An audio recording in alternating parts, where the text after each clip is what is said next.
Like pixels on a screen, these are the games of our lives.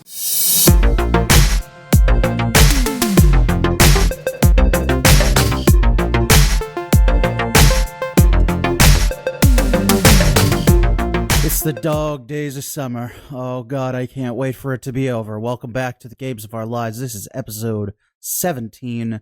Joining me live from Texas, where I've been told it's a dry rub, Mike. I think it's a dry heat is usually the phrase. But it's a barbecue joke. Oh, okay. Oh, now I'm sad. Michael, what's going on? What you been playing? Well, you know what? I've been pretty busy this week, but somehow I found time to download the Fallout Shelter, the Fallout 4 hype game. That's because it just came out on Android. Yeah, yes, it did. I've been playing it as well. How has your experience been?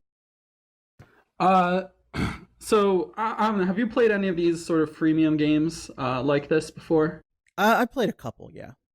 Yeah, I put some time into the Simpsons game, the Tapped Out. Okay, yeah, I was gonna say it's a lot like that. Oh yeah, no. I mean, if you played that, you know exactly how this game works. And I mean, I'm enjoying it. But have you ever? I don't know if I'd ever say I'm having fun, right? Because that's not really how this game works. Well, I mean, there's not a lot going on. It's just managing rooms and people. Right. So if you haven't played it, it's a 2D. You build your vaults, you build out rooms. It sort of looks like the new XCOM, how you build your base in terms of adding rooms, or like Sim Tower maybe. Right, you're going down and out instead of up, but yeah. Yeah, so I'd say actually it's or I guess Dwarf Fortress, right? Yeah, a Dwarf Fortress with graphics. Yeah, and a lot easier. Well, yeah, definitely. So I'm enjoying it. It has the same, I guess, issues that every freemium game does, in that you can't really sit there and play it. Right. It requires constant inattention is what is how I would describe it, because if you log into it, you get caught up, and then you have nothing to do for the next 2 or 3 minutes, so you got to put it down again. Yeah, no, exactly. So if you like that kind of game, it's great. There are a lot of fun things to do. You can send. There are a lot of nice Fallout quirks. It's the Pip-Boy type graphics, right? Which I was with, but I mean, so you can send your vault dwellers into the wasteland. You can probably, to me, the funniest thing is that to really grow your vault, the first, I don't know, maybe like 8 to 10 dwellers you get are just going to come in from the wasteland. Yes. But after that, you got to start making them. Yep, the old-fashioned way. Also, you could build you can also build a radio room to sort of get people to come in from outside. But yeah, it's weird because you can't go too fast, because you will quickly outstrip your ability to produce resources. Right, and that's all intentional, because if you want, you can just purchase. There's in-game purchases you can make that can just give you those resources you need. Yeah, and I understand. I mean, this isn't new, right? Right. It's certainly better than a lot of those games, but I mean, it's not perfect. No, the one thing I am glad is that they do not seem to keep track of a family tree, because I think my vault at this point, it's not so much family tree, it's more of maybe like a family tumbleweed. Family straight line. Well, it's like I'm to the point now where the kids are grown up, like the first generation, because I realized pretty quickly, like, oh, every one of these women should be pregnant. This is a very misogynist game. I'm like, I'm just wasting time. Like, a woman that's not pregnant in this vault is just like a waste of opportunity. No womb shall go unseeded. No, I was like, man, this, like, I was growing really slow, and then I had like one pregnant vault while I'm like, wait a minute, and I just kept dragging every woman into the room with like one guy, and just give it a couple minutes, and then it just sort of. So now I'm afraid I have one father for pretty much every child. Oh gosh. And now the kids are grown up, and I'm like, well, the kids better start producing. Oh no. So it's a little depraved. There's a little bit of a depraved subtext. Yeah, it really says a lot about the human condition in the post-apocalypse. Oh yeah, I mean, you better. I mean, I totally lost track of who is whose kid, but as long as you put them in a room and you know pretty quickly whether or not they're gonna they like each other. Yeah, and you know, for how well these vaults survived, you know, the nuclear apocalypse, they certainly don't hold up well to a couple of swords or a couple of or a couple of roaches.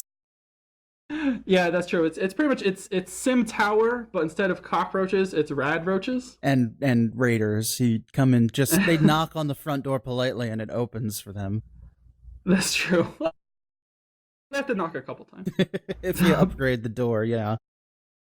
I haven't gotten to that point where I can do that. Yeah, it's I don't know. The thing that I kind of don't like about it is how it never stops unless you like forcibly shut down the app. So like if you leave it open for a couple of hours, you'll come back and all of your resources are gone, but yet you've only produced one block of resources to replenish it. It's kind of messy in that regard. No, that's true. And it is a 2-stage step to close it.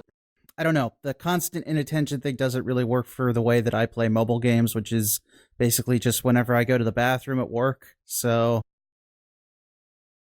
no, and you're right, and it's really it's like other freemium games, right? They want you to spend money. You can do it without money though, and I haven't hit the point where I've been frustrated enough to actually consider it. Here's a question, Chris. Have you ever have you bought a microtransaction in a game like this? Oh yeah, I do it all the time, mostly because I have Google rewards, and basically for surveys you do surveys and you get like Google Play Store credits. So I guess over the last 2 years or so that I've been doing it, I've earned like $15, which is my app money basically. So I only spend that money on apps. So that's a good idea. That's a good way to do it, right? There's always the risk of attaching your credit card, and you hear horror stories of like kids that just don't understand it. Oh yeah, it's just spend $1,000. It's rough. Hopefully the European Union will save us from that all eventually. But less playing and more watching for me this week. I watched the crew from Giant Bomb play through the entirety of an FMV mystery called Contradiction, Spot the Liar. And I think it heralds the beginning, or it continues to herald the beginning of the FMV renaissance. Oh wait, so this is a new game? Yeah, it's relatively new. It's on Steam and iOS. It does FMV right in that the gameplay mechanics are completely separate from the video. So the video is essentially a reward for playing the game right. Okay, so this is the one where it's all the one woman in like a police interrogation or something. You're thinking of Her Story, which is another Her Story, another good FMV game where you're sorting through a database trying to find clips and piece together a mystery. It's actually very similar, except that in Contradiction, you're taking, testimony and trying to find where there are contradictions and try to piece out or solve this woman's death. And the FMV is actually really good. It's shot very well. It's HD, obviously. And the acting really straddles the line between intentional camp and like self-mockery and winking at the camera very well, to the point where it's campy, but you believe it and you want it. How long was the playthrough? Is probably, if you knew kind of what you were doing, probably close 5 or 6 hours, which is pretty darn good. Yeah, and so this is, something I kind of like about this kind of game is you can almost play with like a group of people, right? Because it's not really skill. Definitely, and the video, the acting is pretty great and very campy and quite terrible, and I love it. All right, so virtual reality's coming back. FMV games are coming back. So throughout history, what's next? There's gonna be Tamagotchis are gonna be next. All right, you heard it here first, folks. And then Tamagotchis. And then Neopets Neo. Wait, not real thing. It sounds like it could be. No, I'm just adding Neo to the end of it. I'm just gonna wait. Can we copyright that? Yeah, no, we'll mail it to ourselves. We'll mail this podcast to ourselves. Yeah, it'll count. It's fine. All right, great. All right, so Michael, you got I know you're gonna be busy for a while. What do you got on the horizon? So I was kind of looking up what's coming out soon, and there's a game I forgot about, but it's a 4-year-old. I think it's like 4 years old. A PSP game that's getting an HD release, and it is. Hold on, I have to write down the name because it was very long. It was Final Fantasy Type 0 HD. Oh, that came out. Yeah, that came out. I don't know. Did it come out this week or next week or something? Oh, that came out a while ago, son. Oh, all right. You know what? So, do you remember like the original Final Fantasy 15 demo that came with Type 0? Oh, that was the game it came out with. Oh, okay. Yeah. So that's been out for a while. Oh, okay. I have no idea then. That's okay. But yeah, I've heard that Type 0 is very good and certainly much better than 12 or 13 was. So. Right. So it's basically an action game. It looks more like I guess Devil May Cry than. Yeah, I'm trying to think what other Final Fantasy action games there have been. 12, I guess, maybe. The MMO. Yeah, you're right. 12 actually was. It does look something like they took 12 and just made it pure action almost. That's really what it looks like. Yeah. No, that seems cool. I've never it certainly looks much better than the PSP version from what I've seen. You know what? It's the PC version came out this week. That's what I saw. Okay. Well, that's good because I don't have a new console. So. Yeah, there you go. Wait till I'm sure these things usually end up on the Steam sale in a few months. Sure, definitely. For my part, speaking of Sony's commitment to making great handhelds, but then never supporting them, I am excited to finally get some use out of my PS Vita TV, which I purchased a long ass time ago. I'm starting to play Persona 4 Golden on it. All right, so Persona or Vita TV, what is that? Okay, so you know the Vita, right? Yes, I do. So they made a little tiny set-top box, which is basically a Vita that you could hook up to your TV. Oh, okay, cool. It doesn't have any of the touchscreen functionality, so some games don't work, but pretty much every good Vita game that they've ever made will work on it, and you can play it with a DualShock 3. So that sounds really close to what happened with the 3DS. I don't know. The 3DS has sort of come into its own, but yeah, it has now. But I remember like the first few games that I tried to force it in didn't work, and it was sort of carried along just by its traditional, the more traditional games.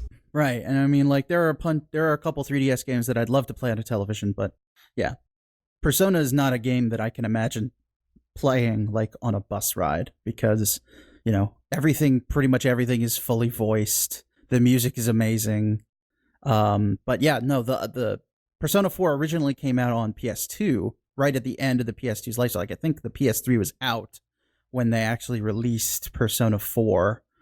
Atlas does that a lot where they release a last gen game while the new gen is out.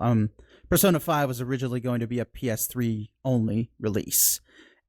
But thankfully Sony threw more money at them.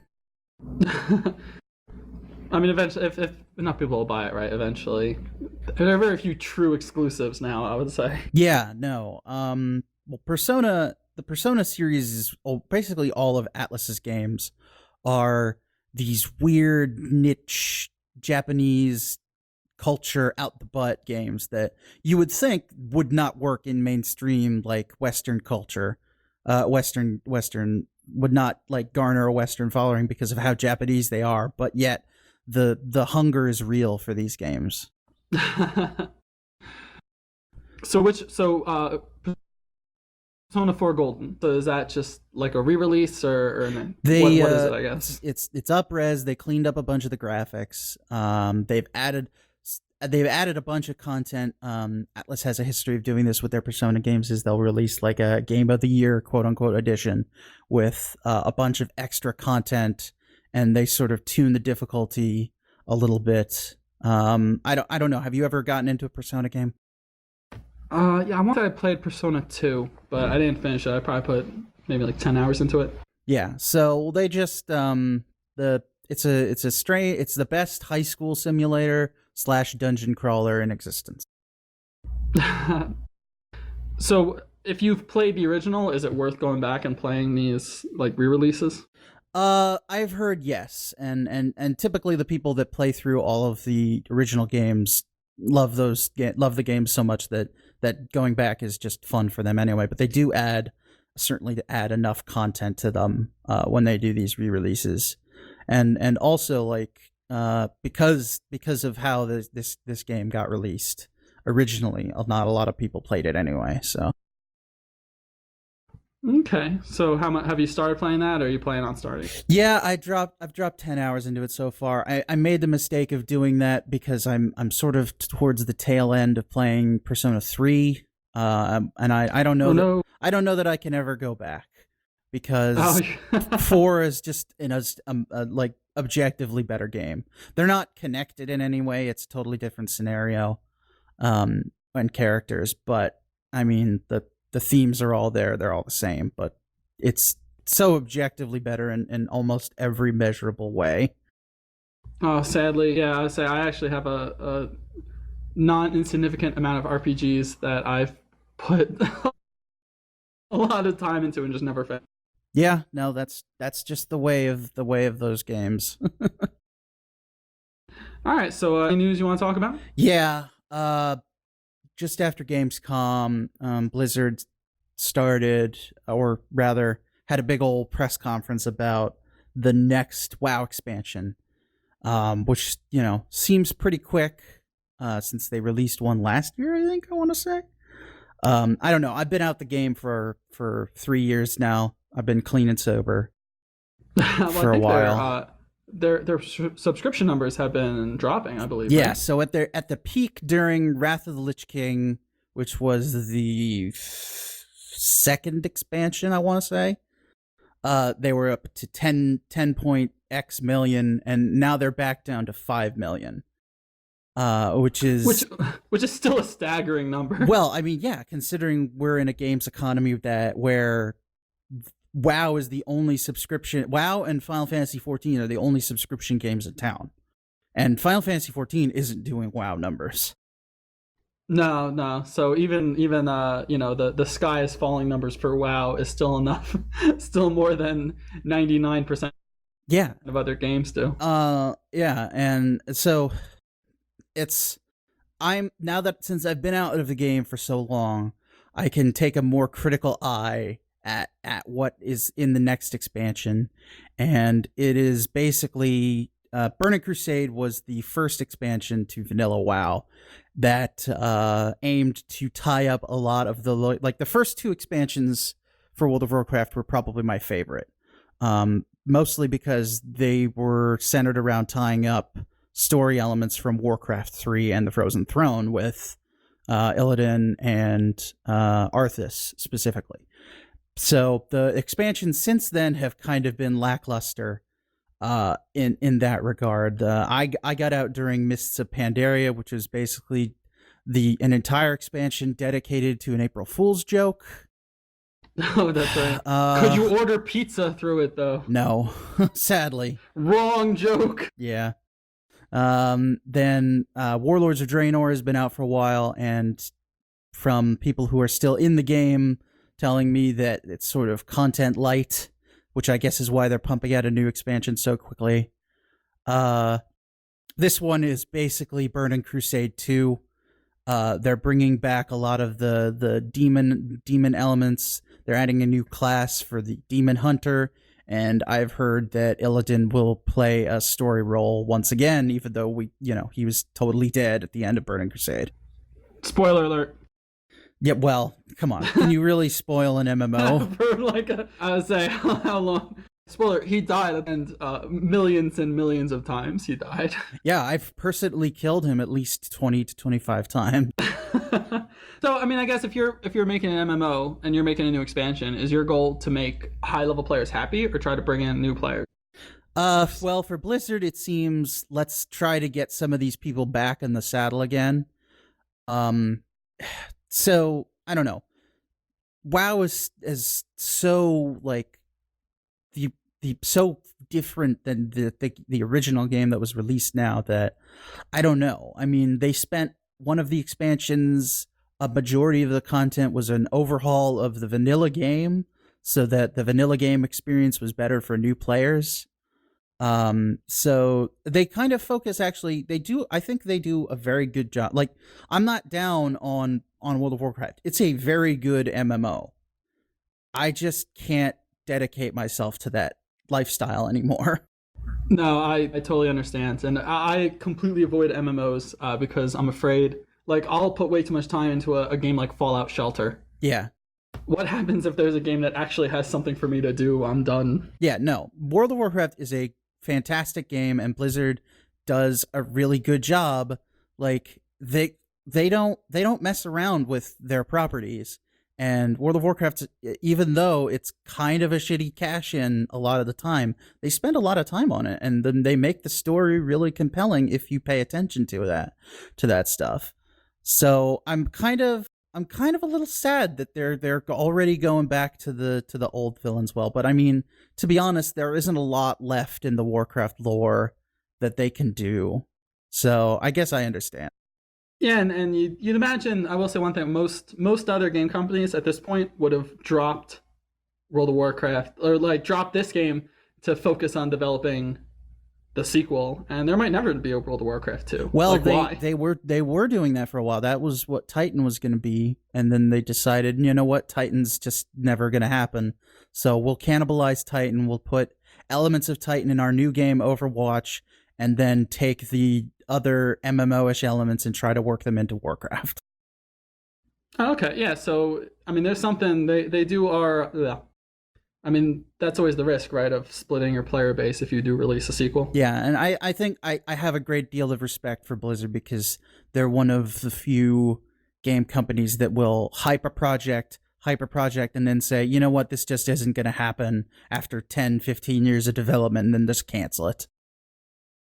No, that's true. Although, I'm trying to think. Oh, sorry, I just blanked on something. No, that's totally fine. I think we've. Well, I do want to say that over the summer, Blizzard has been real thirsty, and they've sent me probably once a month a "come back to WoW" email. So they really want me back. They start to send you up texts. Yeah, no, it's rough. I think I only know like a few people who actually still play the game. So, all right, Chris. Anything else? Can't think of anything. We are in the dog days of summer. Not a lot going to be happening probably till the fall. So, about a little game called Madden, bro. What? Madden, bro. Is he still alive? He's dead, right? He's still alive. Okay, because I haven't like seen or heard from him in like 5 years. So I think he's hermetically sealed inside this room where he's surrounded, almost like the guys in the Matrix where they're just surrounded by screens. Okay, I was gonna say he's in a tub of tough actin tenactin. That works too. It's keeping him alive. His blood is now tenactin. He's more tenactin than man. Yeah. Poor guy. Well, no, he's old. This is what happens when you get old. That's true. He had a great life. Yeah, he made the 8-legged turkey greet him in the sky.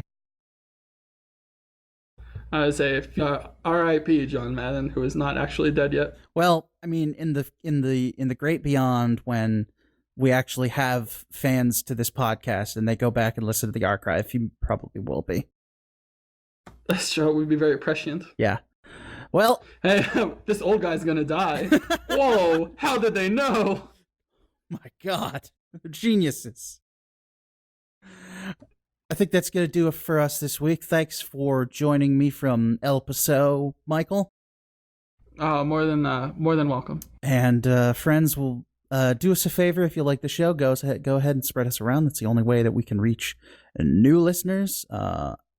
Thank you for listening, and we'll see you next time. Bye-bye.